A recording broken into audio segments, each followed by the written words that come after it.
So let's go and talk about one of the most amazing things inside of any business, right? And it's really about understanding the stages of growth.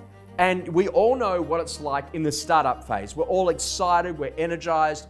We have no idea about our business models or the fees that we charge and what's supposed to happen. And all of a sudden we start to get in this position that we start to really realize a few things, and we start to hit a bit of white water and turbulence. And then we start to realize that we've got to get the right systems in place to really systemize the growth.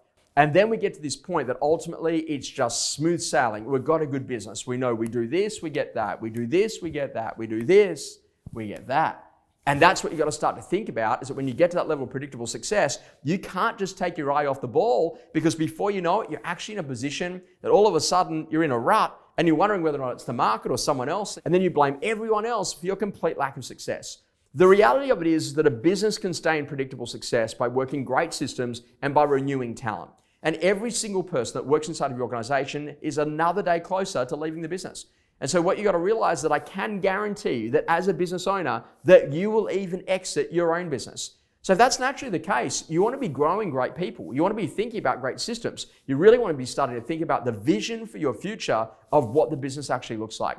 People join businesses because they're seriously good at taking them from zero to hero. People are attracted to organizations that really nurture and grow talent. And naturally, what you've got to do is you've got to grow and nurture that talent on a regular and consistent basis. Now, more than ever before, you've got to identify what stage you're at. Now, if you think about it, 2 years ago, we could not find a single rent roll in Australia available for sale. It was like everyone was all of a sudden going to grow a big property management business. Now, it's almost every second or third day that our best clients are actually approached by other people who want to sell their rent roll, because naturally they're in a position they can't run it anymore because they're not making any profit.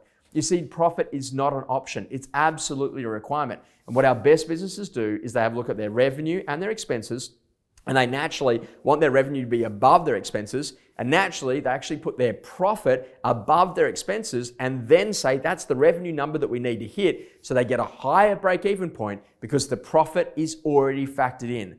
Profit is not an option in business. You need to make an obscene amount of profit so you can reinvest in the right people, into the right technologies to reinvent the business, to take care of the future.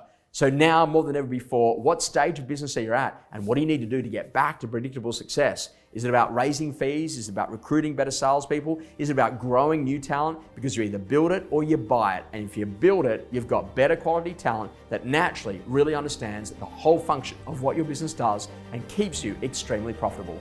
Really hope you enjoyed our growth, leadership and management tip, and we look forward to seeing you next time.